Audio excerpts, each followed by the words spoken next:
जान दीजिए, क्योंकि ये कोई गैर नहीं है, ये हमारे गुरु के पुत्र हैं। जिस तरीका से मैं अपने पुत्रों पर यहाँ पर विलाप कर रही हूँ, उसी तरीका से हमारी मैया गौतमी भी रोएगी।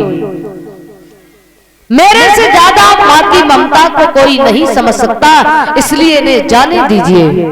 कहा कि देवी आप धन्य हैं कि धरड़ी करड़ी है थमी हुई, ऐसी सुशील महिलाओं से बलवानों की यदि इज्जत है तो ऐसी ही अबलाओं से।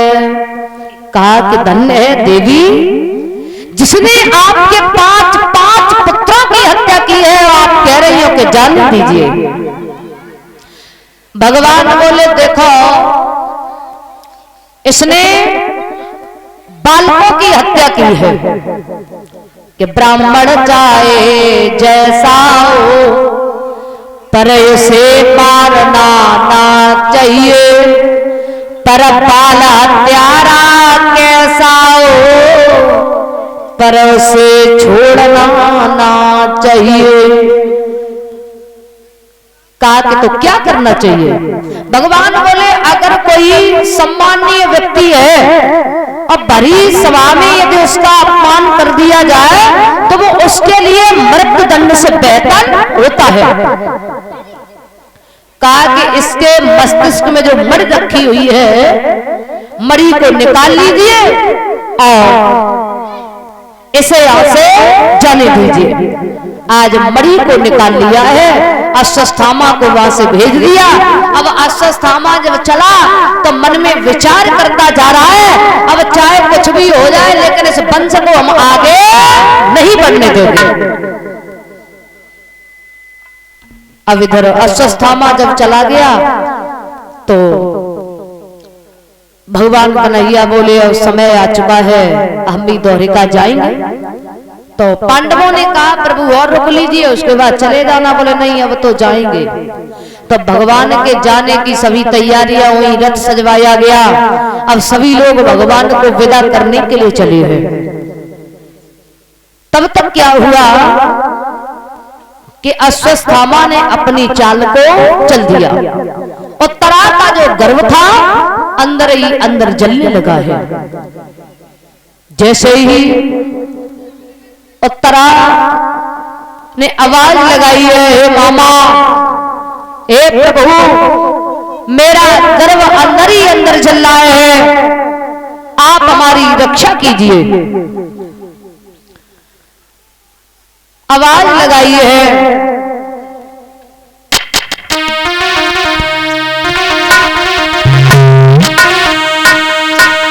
मेरी असुअन बींग आरे पास कबू बने कई सता मेरी अरे प्राण सो प्यारी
अगर तुम छिप जाओगी, परीक्षित जादू में बहुत आगे है, जानती हो?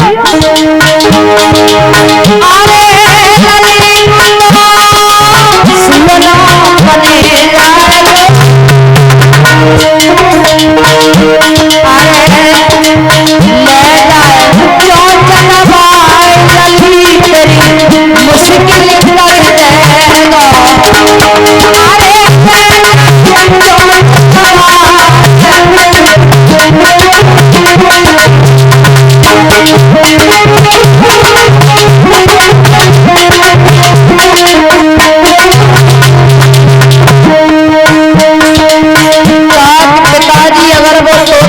जाएंगे तो मैं नागनी बन जाऊंगी, फिर हमारा क्या करेंगे परीक्षा?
अगर वो जोगी बन जाएंगे तो मैं चिड़िया बन करके आकाश के लिए चली जाऊंगी, फिर क्या करेंगे परीक्षित?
तुम न जाओ,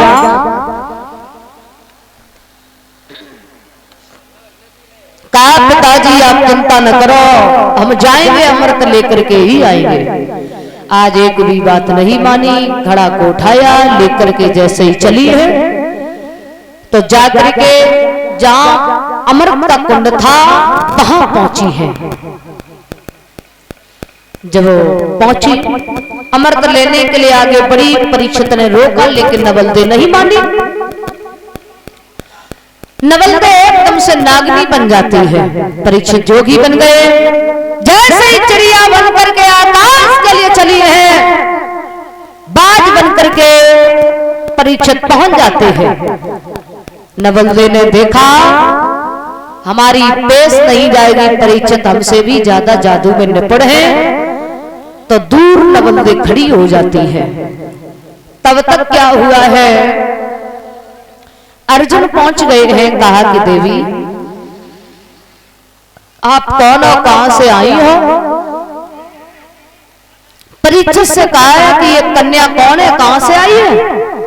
कहा कि बाबा हम ये तो नहीं जानते ये कन्या कौन है, कहां से आई है, लेकिन इतना भली भांति जानते, जादू में बहुत आगे है। कहा कि बेटी तुम कौन हो? कहा कि मेरा नाम नवलदे है, मैं नागलोक से आई हूं, बासिक की कन्या हूं। और जैसे ही बासिक का नाम सुना, विचार किया, झूठा पत्र बासिक ने हमारे पास भिजवा दिया था कि न घर में बेटा पैदा हुआ न बेटी पैदा हुई। अरे इतनी सुंदर बिटिया, सारी बात बताई है। तो नवलदे ने कहा कि मैं ये अमृत लेकर के अपने पिताजी को जाकर के दूंगी, मेरे पिता के शरीर पर कोड़ हो गया है, उसके बाद आऊंगी तब हम तुम्हारे साथ में विवाह करूंगी। कहा कि तुम्हारे पिता जब इतना झूठ बोलते हैं तो तुम भी बहुत झूठ बोलती होगी। कहा कि महाराज हम आपकी सौगंध खा के कहते हैं कि विवाह हम आपके ही साथ करेंगे, आप में जाने दीजिए।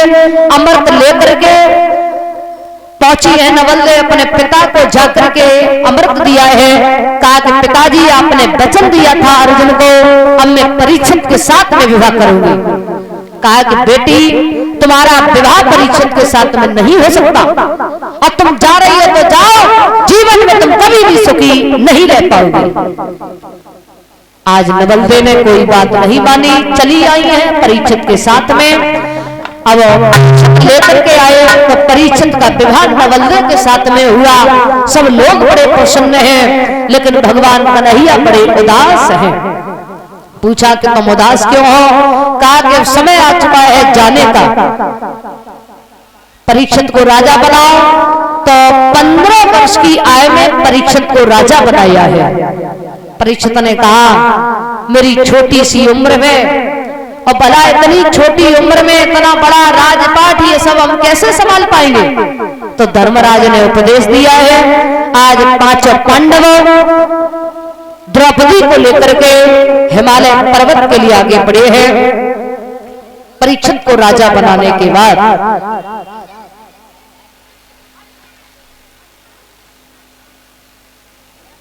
केस्तु परीक्षित लाल को सबय अधिकार, अरे गए हिमालय के लिए 5 पंड कुमार। आज धरो 5 पांडवों द्रौपदी को लेकर के चले हैं। तो सबसे पहले द्रौपदी गिर जाती है, उसके बाद एक एक करके पांडव गिर जाते हैं। केवल धर्मराज अपने शरीर को लेकर के स्वर्गधाम की यात्रा करते हैं। जिस समय महाराज परीक्षित राजा बने हैं वो समय कौन सा था? बताया जाता है कि द्वापर अंतिम चरण में था, कलयुग की बारी आने वाली थी। ऐसा ही नहीं,